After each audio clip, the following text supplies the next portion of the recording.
30 years, I've been warning people in my books and in every other way I can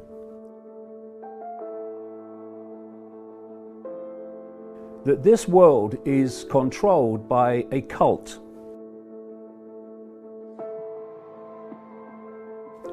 It's a cult that has no borders. It operates in all the, at least major countries, and in fact, all the countries in the end, and particular in those countries that dictate the direction of the world. So the cult will be at the core of the system in China. It will be at the core of the system in America, etc., etc., etc. And so what have I said in this 30 years that this cult wants? It wants to create a beyond Orwellian global state in which a tiny few people dictate to everyone else. I've referred to this as the Hunger Games society. And you can picture the structure very clearly. Picture a pyramid. At the top of the pyramid, you've got a tiny few enormously wealthy people that actually are connected to this cult. We now have a name for them. We call them the 1%. At the bottom of this pyramid in the Hunger Games society is basically the rest of humanity that is dependent upon the 1%. And in between the two is a vicious, merciless police military state to impose the will of the 1% on the population and to prevent the population challenging the 1%. And this Hunger Games society is not classic fascism, it's not classic communism, although the outcome in terms of tyranny is the same. It is a technocracy. A technocracy is defined as a society that is controlled by bureaucrats, experts, scientists, engineers, technocrats.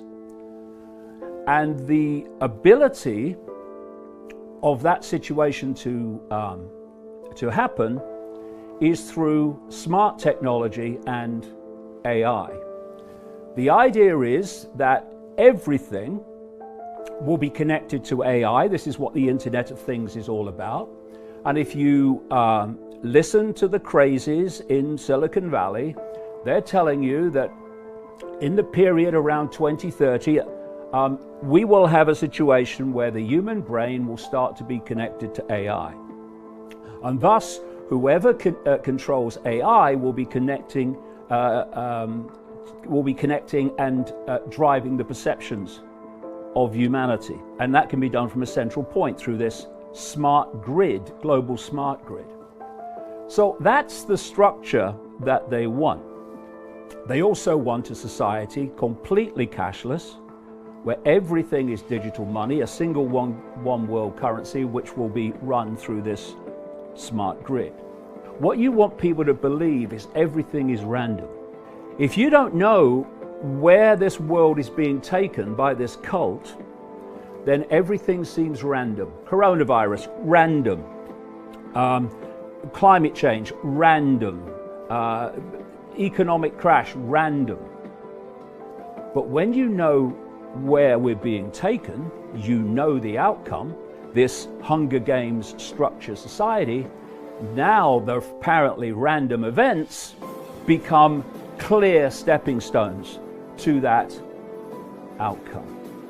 Now, let's take all of that and apply it to the coronavirus and what's happening now, and let people decide for themselves if they think that the fact that the coronavirus hysteria ticks every single box of that outcome, that goal, whether that's a coincidence.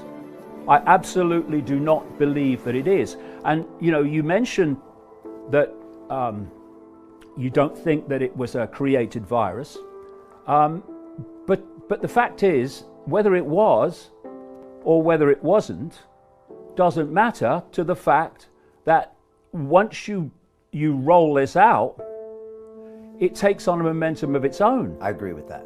And therefore, what is unfolding was desperately predictable.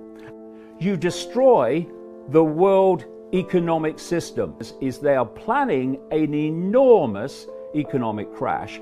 And so this coronavirus hysteria gives the excuse to do what they're doing, and the outcome and the consequences of what they're doing is to dismantle the world economic system. What this coronavirus hysteria is creating is a situation unfolding by the hour worldwide that is destroying small business, family business, even medium-sized business, some even relatively big businesses too. The big legacy of what is happening now will not be to do with health long term, it will be economic. I agree with you. It's going to be catastrophic. What happens to them? They fall into the bottom of the Hunger Games society. I got news for you. You go deep enough into this system, they don't give a shit about the people. They want a cashless society, a digital cashless society, one world currency, which has phenomenal implications for freedom.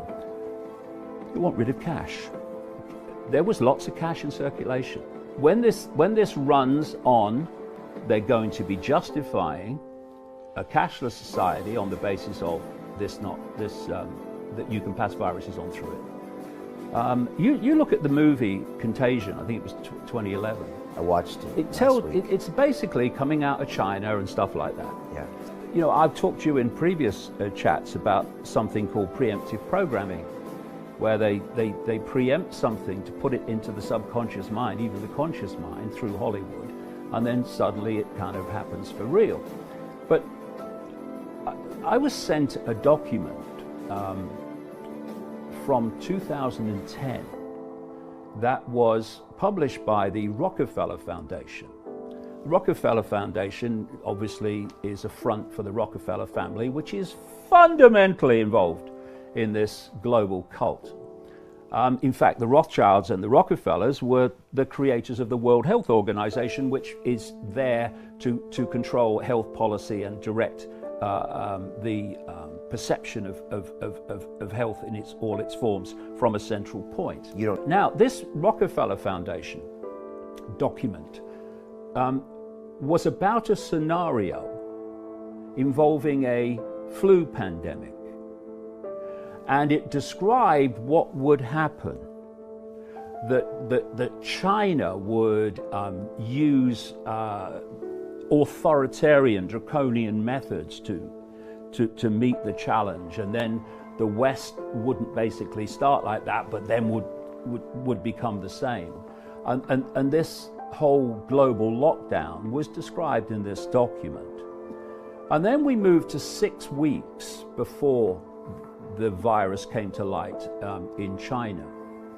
And we had something called Event 201. This was a simulation of a coronavirus pandemic, which involved the World Economic Forum. This is the 1%, and involved the Bill and Melinda Gates Foundation. And they ran this simulation called Event 201 here. And they were discussing, okay, you know, what can we do? And there was a whole area of this simulation where they're discussing how they control information. And they're saying, how do we deal with the anti-vaxxers? How do we make sure that the official narrative of the pandemic is the one that's dominating the internet and all these lines of communication, and not what they call conspiracy theories. And all these things that they talked about in this scenario have happened. We've had Facebook and Google saying that they're going to make sure that first of all, the World Health Organization version gets free advertisements, and they're going to suppress the other opinion, what they call conspiracies and what have you, disinformation and fake news. Who decides if it is? They do. We've had YouTube this week say that because they don't have the same number of staff, they're going to now have videos taken down purely by AI algorithms, and because of that, they say a lot more videos are going to be taken down. Another thing is that at the same time that simulation was taking place, 10,000 military personnel and support staff were attending the World Military Games in Wuhan, China. If we have to explore possibilities, and another possibility is that World Military Games was a wonderful front to release some kind of virus in that same area. So all these things are something that have to be explored and put into the mix. And all the things that I've said, this cult wants, this cult is getting as a result of this coronavirus. Okay. The number of people who are seriously affected by this, against all those who are not, the way the whole economic system is being shut down is suicide. And what happens when it reaches a point where in its present state it cannot continue, it cannot survive? A whole new economic system comes in, which is the one this cult wants. This cult wants to transform the world economic order into this technocratic, AI-controlled tyranny. And both the coronavirus and the climate change are providing the problem to offer the solution of exactly what they want, which is a transformed, centrally controlled, AI-controlled world economic system. I'll tell you why. Because if they carried on and allowed that to happen, the world economic system would not be demolished. And the idea is to demolish it so you can replace it. Problem, reaction, solution. That's why.